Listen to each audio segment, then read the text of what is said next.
आज हम पढ़ेंगे वैदिक कालीन शिक्षा पार्ट 3। उसमें टॉपिक है वैदिक कालीन शिक्षा की पाठचर्या। वैदिक कालीन शिक्षा की पाठचर्या में दो तरह की पाठचर्या थी, प्रारंभिक शिक्षा की पाठचर्या और दूसरा था उच्च शिक्षा की पाठचर्या। प्रारंभिक शिक्षा की पाठचर्या में भाषा, व्याकरण, छंद शास्त्र, गणना का समान ज्ञान और धार्मिक क्रियाओं का प्रशिक्षण दिया जाता था। इसके अतिरिक्त नीति शास्त्र का ज्ञान कहानियों के माध्यम से कराया जाता था, जैसे विष्णु शर्मा की कहानी है पंचतंत्र। विष्णु शर्मा कहानी है पंचतंत्र। इसके माध्यम से बच्चों को नीति शास्त्र का ज्ञान कराया जाता था, क्योंकि कहानियों के माध्यम से बच्चे जल्दी सीख जाते थे, मतलब जो शिष्य थे जल्दी सीख जाते थे। इसके अतिरिक्त जो भी शिष्य आगे चल करके गुरुकुलों में प्रवेश करते थे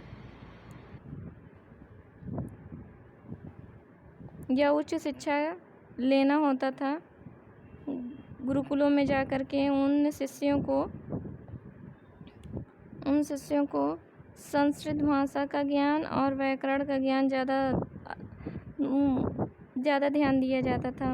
उन बच्चों पर संस्कृत भाषा और व्याकरण का ज्ञान का ज़्यादा ध्यान दिया जाता था। उच्च शिक्षा की पाठचर्या में संस्कृत भाषा का ज्ञान, व्याकरण और नीति शास्त्र का ज्ञान के अतिरिक्त उन्हें व्यायाम की शिक्षा दी जाती थी। उसके अतिरिक्त तमाम तरह के कला कौशलों का ज्ञान कराया जाता था, जैसे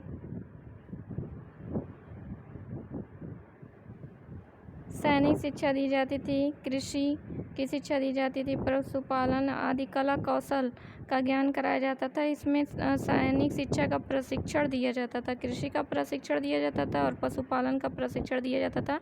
मतलब पहले सैनिक शिक्षा के बारे में बताया जाता था, उसके बाद गुरु द्वारा उसको करके दिखाया जाता था, उसके बाद जो वहाँ के स्टूडेंट थे उसका अनुकरण करके सीखते थे। इसी प्रकार का कृषि का भी प्रशिक्षण दिया जाता था। इसी प्रकार पशुपालन का भी प्रशिक्षण दिया जाता था। मतलब पहले उनको बताया जाता था पशुपालन के बारे में, उसके बाद उसको करके दिखाते थे गुरु, उसके बाद बच्चे उसका अनुकरण करके सीखते थे। इन कला कौशलों को प्रशिक्षण दिया जाता था। इसके अतिरिक्त उनको उच्च शिक्षा में इतिहास, पुराण, नक्षत्र शास्त्र के अतिरिक्त वेद विद्या, ब्रह्म विद्या में जैसे हो गया वेद, उपनिषद, वेदांग और उपनिषदों का ज्ञान कराया जाता था, जिससे वो मोक्ष की प्राप्ति आगे चलकर कर सके, क्योंकि उपनिषद में कहा गया है कि ज्ञान के माध्यम से आप मोक्ष प्राप्त कर सकते हैं।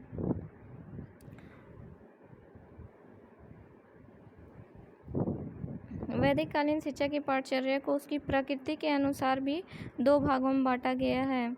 पहला है अपरा, मतलब भौतिक पाठचर्या। दूसरा है परा। परा मतलब होता है आध्यात्मिकता।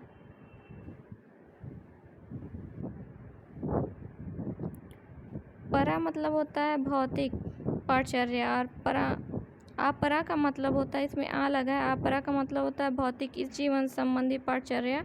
अपरा का मतलब होता है आध्यात्मिकता। इसको याद कैसे करेंगे, तो परा को परमात्मा से याद करिएगा, आध्यात्मिकता मतलब होता है ईश्वर की भक्ति इत्यादि, परमात्मा के बारे में जानना, तो परमात्मा से याद करिएगा। अब देखते हैं अपरा में क्या क्या आता है। अपरा मतलब होता है भौतिक, मतलब इसी जीवन से संबंधित। अपरा का मतलब होता है भौतिक जीवन, मतलब इसी जीवन संबंधित। इसमें अंक शास्त्र, कृषि, पशुपालन आदि कला कौशलों का प्रशिक्षण दिया जाता था, जिससे वो आगे चल करके जब ब्रह्मचर्य जीवन समाप्त हो जाता था, समापवर्तन संस्कार के बाद उनकी पढ़ाई लिखाई पूरी हो जाती थी, मतलब समाप्त हो जाती थी, वह गृहस्थ जीवन में प्रवेश करते थे। और गृहस्थ जीवन में प्रवेश करने के पश्चात उनको तमाम तरह की जिम्मेदारियों का निर्वहन करना होता था, मतलब निभाना होता था। इसके लिए उनको कुछ ऐसे कला कौशलों का ज्ञान होना आवश्यक था, जिससे वो आगे चल करके अपना जीविकोपार्जन कर सकें। इसलिए अपरा भौतिक पाठचर्या में इनको मतलब एक तौर से व्यावसायिक शिक्षा की ज्ञान दिया जाता था। परा आध्यात्मिक पाठचर्या, परा को याद करिएगा, परमात्मा से याद रहेगा। आध्यात्मिकता, इसमें आध्यात्मिकता मतलब होता है जैसे ईश्वर भक्ति, ये सब के बारे में, मतलब परमात्मा उस लोक से संबंधित, ईश्वर संबंधी जो लोग हैं परमात्मा संबंधित इसमें ज्ञान कराया जाता है, जैसे भक्ति हो गया, ईश्वर भक्ति हो गया इत्यादि। इसमें आध्यात्मिक पाठचर्या में आता है वेद, वेदांग, उपनिषद, मतलब धर्म से संबंधी जो भी पढ़ाया जाता है उसमें पढ़ाया जाएगा वेद, वेदांग, उपनिषद हो गया।